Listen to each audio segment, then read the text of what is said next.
Halo, selamat pagi, selamat siang, selamat malam, kawan-kawan. Assalamualaikum warahmatullahi wabarakatuh. Jumpa lagi di sesi edukasi Power Action Academy. Saya harap kawan-kawan dalam keadaan sehat, semangat, dan tetap waspada. Ya, Power Action memberikan banyak sekali insight melalui e-newsnya di pedesacademy.com. Silakan dikunjungi banyak sekali insight-insight. Oke, terima kasih juga dengan Bima Tama Express yang memberikan solusi terhadap kurir kargo internasional Anda. Jika Anda memiliki paket-paket yang mungkin bisa dibantu, kami akan bisa memberikan solusi pengiriman. Juga terdapat juga e-book Duit dari Langit yang bisa Anda dapatkan di sini.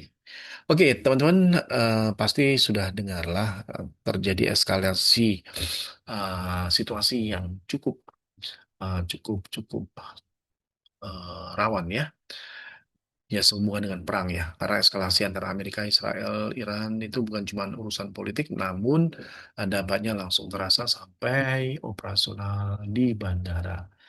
Jadi kenapa kita harus bahas sekarang? Karena dalam dunia penerbangan, sedikit saja ada percikan di belahan dunia sana, efek dominonya bisa sampai ke protokol penerbangan ya. Jadi pasti teman-teman tahu belakangan ini banyak bandara internasional lagi memperketat security measure mereka atau langkah-langkah keamanan ya.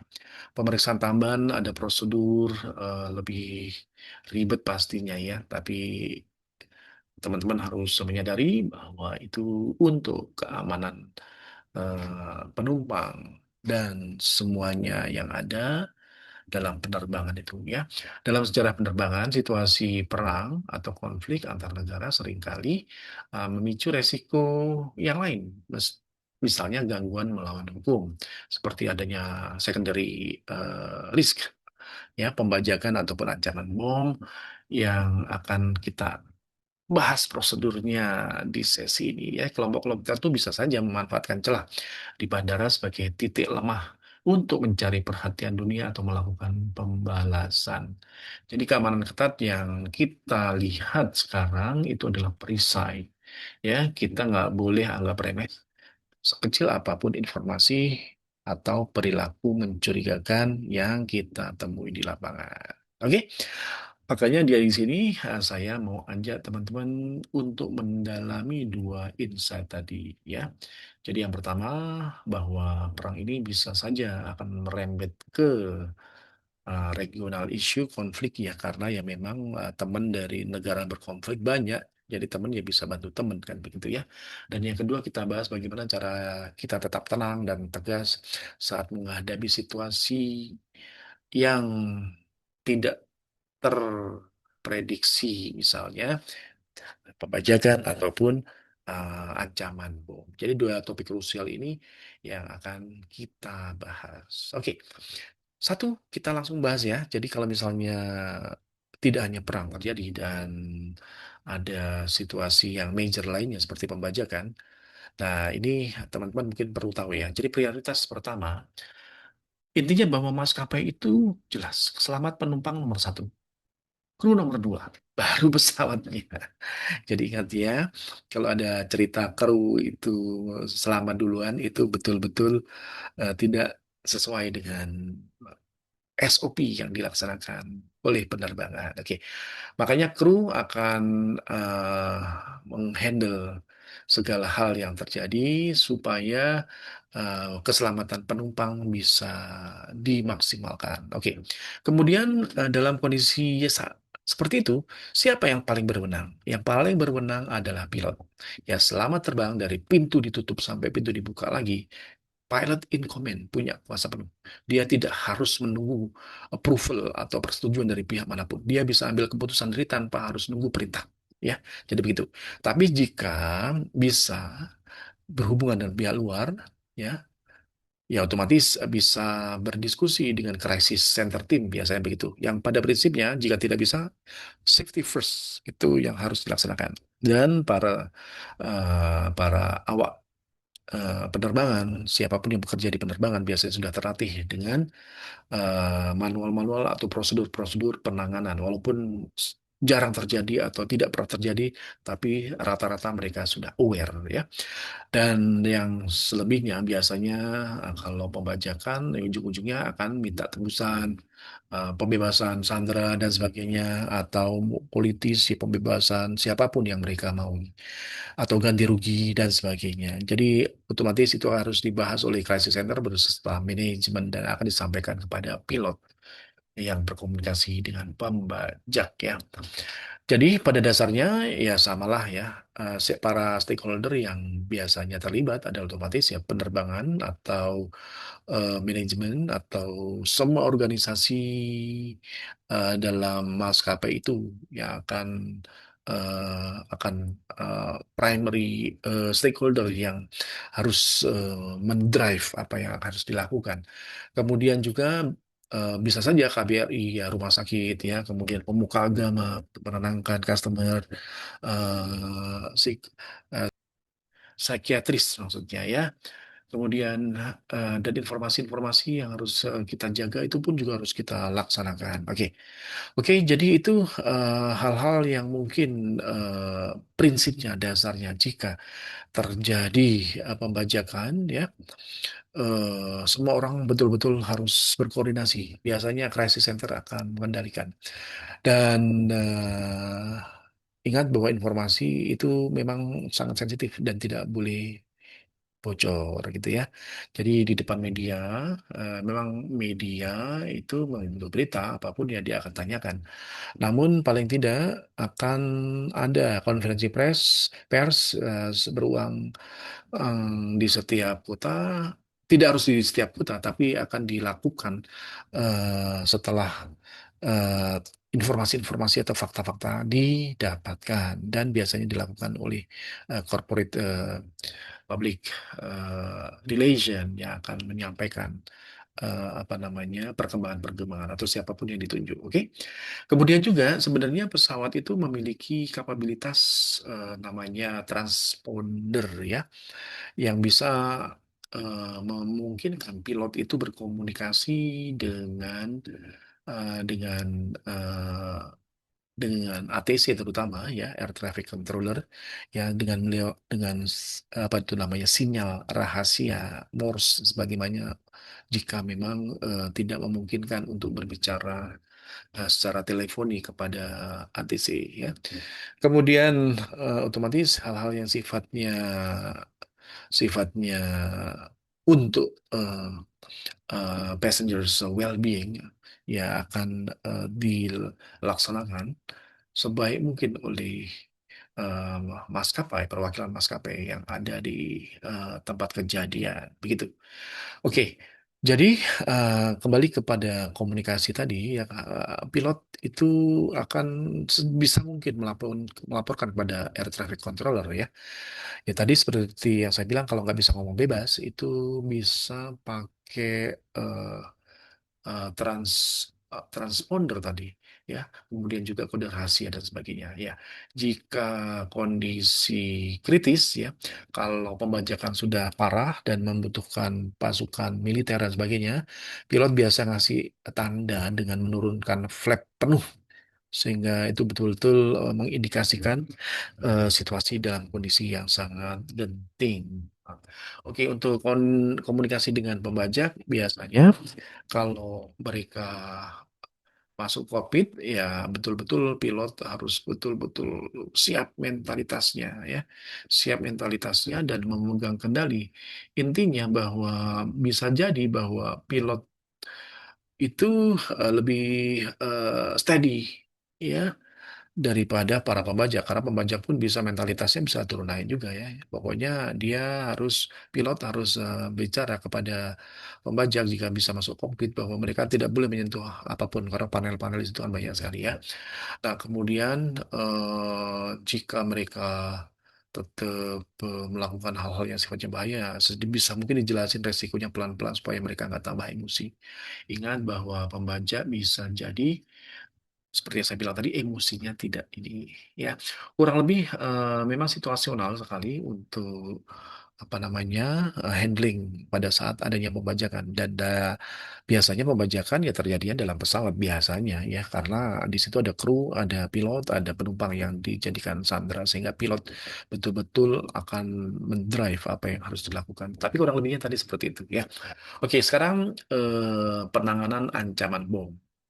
Dan sekali lagi teman-teman tujuannya adalah eh, informasi yang harus tetap ada di siapapun petugas bandara ya baik itu di terminal ataupun di dalam pesawat ya itu keselamatan penumpang melindungi nyawa manusia itu nomor satu ya kalau situasi di lapangan prosedur kalau bisa di lapangan berbeda ya prosedur bisa berubah asal alasannya demi nyawa orang bukan demi yang lain oke. Jadi untuk bom threat itu dibedakan menjadi dua klasifikasi ancaman biasanya. Pertama adalah ancaman spesifik, yang kedua adalah non spesifik. Kalau ancaman non spesifik, spesifik ya, ya ancaman itu bisa biasanya lewat telepon ya. Itu pelakunya biasanya targetnya jelas, nomor penerbangannya tahu, waktu keberangkatannya tahu ya, ETD estimated time of departure-nya tahu, atau lokasinya pun dia akan sebutkan. Jika terjadi seperti itu, ya pesawat harus digeledah tanpa syarat. Ya. Kemudian nih, kalau misalnya non spesifik, infonya cuma umum-umum saja, pelakunya nggak jelas atau cuma bilang ada bom di bandara. Nah, kalau itu sih ya mungkin pesawat tidak wajib untuk digeledah, ya, tapi tetap dipantau. Jadi itu prosedur penanganan bom threat, ya. Nah, kalau misalnya kejadiannya itu di darat, ya, pesawat lagi parkir, nah ini harus dilaksanakan. Sebisa mungkin semua penumpang atau semua orang harus diturunin, termasuk bagasi ataupun kargo, dan harus dicek ulang, ya. Jika ini ancamannya spesifik, ya. Kemudian jika lagi jalan taxiing ya, ya pilot harus berhenti dulu dan betul-betul memperjelas apakah ancamannya ini fakta atau hoak begitu ya. Nah, itu yang harus dilaksanakan. Nah, kalau misalnya sudah terjadi di udara, manajer safety harus lapor ke pilot secepatnya. Kemudian keputusan mau balik, mendarat darurat atau lanjut itu akan ditentukan setelah diskusi dengan pilot, kemudian safety director juga dengan manajemen. Misalnya kalau ancaman spesifik ya harus mendarat di bandara terdekat. Itu kawan-kawan ya. Nah, untuk pengecekan seperti yang saya bilang ya, kalau spesifik ya, penumpang harus pengecekan barang. Itu bisa dibantu sama penumpang. Penumpang bisa cek barang-barang bawaan mereka untuk mastiin kalau betul-betul barang yang dibawa itu milik mereka. Jika ada yang mencurigakan barang-barang yang bukan milik mereka, ya mereka harus segera melaporkan kepada staff ya. Kargo pun harus dibalikin ke warehouse untuk di-recheck ulang berserta surat-suratnya. Ya, di-scan ulang jika memang ancamannya spesifik ya. Kemudian itu jika sudah terlaksana spesifik ancamannya dan masih di darat. Nah, sekarang kalau misalnya kejadiannya itu di di udara, ya, atau mungkin gini, bisa saja apa namanya masih di darat ya, dan kru tadi harus betul-betul cek semua area. Atas, kantong kursi, toilet, sampai kotak P3K, atau tempat-tempat yang lainnya. Mekanik cek kokpit, dan area teknis lainnya. Jangan lupa cek tas penumpang tadi ya, cari benda yang nggak ada pemiliknya, atau suratnya nggak ada, barang-barang asing begitu ya. Oke, jadi itu kurang lebihnya. Kemudian jika betul-betul ketemu ya bomnya ya, ya memang itu harus dihandle sama orang yang ahli ya. Tapi jika sangat terpaksa, ada beberapa guidance yang mungkin bisa dilaksanakan. Jadi begini, menurut manual ya, yang kita kita selalu align ya, bahwa jika terjadi, ya itu bom tidak boleh dipotong kabel ya atau lepas baterainya karena kemungkinan ada juga baterai cadangan yang bisa men-trigger ledakan ya. Kemudian jika ada jamnya, coba stop jamnya pakai apapun lah, batang korek api atau apapun yang bisa dipakai jika ada celah. Ya, kemudian kalau pakai alat sensor tekanan udara, coba diselipin apa itu namanya, eh, diselipin pembatas ya, bisa aja karton di antara kota saklarnya sehingga pada saat nanti men-trigger klik, gitu akan ada penghambat yang akan men-trigger bom itu bisa meledak ya. Nah, kalau nemu granat yang sudah lepas ya, ya pasti tahu lah teman-teman, itu kan granat itu nggak boleh ini ya pinnya ya nggak boleh teraktivasi sehingga ya harus diganjal dengan apapun resources ya, mungkin pakai jepit rambut atau ikat tuasnya kencang-kencang seperti itu. Ya sekali lagi ini pasti dilaksanakan oleh mereka yang eh, lebih profesional ya, dan eh, kru biasanya mereka mendapatkan pelatihan untuk latihan-latihan dasar itu. Dan yang terakhir adalah jangan asal angkat ya, coba diselipin plastik keras di bawahnya dulu. Kalau ada hambatan, ya jangan digerakkan. Kalau harus dipindah, ya posisi barang harus tetap sama, jangan sampai dimiringkan dan sebagainya. Oke, jadi kurang lebih jika memang menemukan bomnya dan itu tidak ada penjinak bom yang ada, itu kurang lebih panduan-panduan yang bisa dilaksanakan. Nah, kalau bomnya di tangan pembajak ya, jadi begini, jangan kasih dia masuk kokpit. Ya, tetap tenang, ajak ngomong baik-baik supaya dia batalin niatnya lah ya. Ya memang membutuhkan keberanian yang luar biasa. Kemudian coba lihat alat yang dia bawa, siapa tahu cuma bohongan atau granat yang pinnya sebenarnya masih tersimpan atau terpasang aman.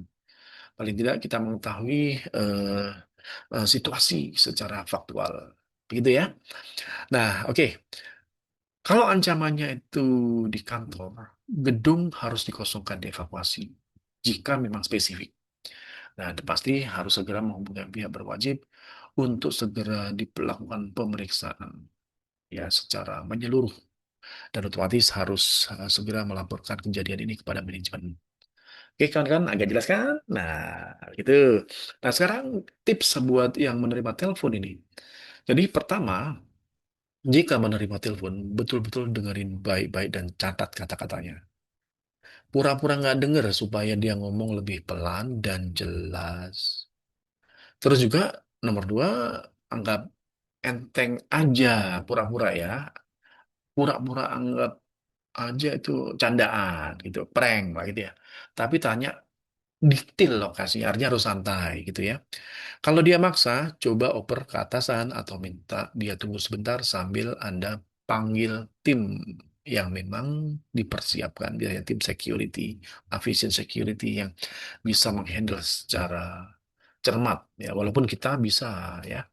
Kemudian coba bohongin kalau nomor penerbangannya mereka, bohongin maksudnya deh, dia menyebut nomor penerbangan. Oh, bilang aja bahwa nomor penerbangan nggak ada. Nah, nanya dulu reaksinya bagaimana. Jadi ini buying time ya yang mungkin bisa dilaksanakan, itu tip-tipnya. Terus kalau dia minta duit, bilang ya harus dilaporkan kepada manajemen untuk memenuhi mereka punya tuntutan ya. Kemudian jika memang ada alatnya, ya terus diperpanjang komunikasinya sehingga bisa terlacak lokasinya. Terus jangan langsung tutup telepon sampai nada dialnya tutut muncul, supaya jalur tetap terbuka buat dilacak. Oke? Dan sekali lagi media memang butuh berita, tapi jangan ngomong ke media atau orang luar. Langsung lapor ke thread eh, spesialis ya atau pihak-pihak terkait yang akan menindaklanjuti, dan kita harus mengisi checklist bom threat yang harus eh, kita lengkapi supaya kita bisa mendeteksi atau menyimpulkan bahwa ini spesifik atau non spesifik. Fine, teman-teman. Jadi itu yang mungkin kita share hari ini ya. Ingat, selalu, waspada karena memang situasinya memang tidak baik-baik saja. Oke, jangan lupa kunjungi selalu padesacademy.com ya, untuk mendapatkan informasi-informasi dan e-book Duit dari Langit pun bisa dibeli juga di sini.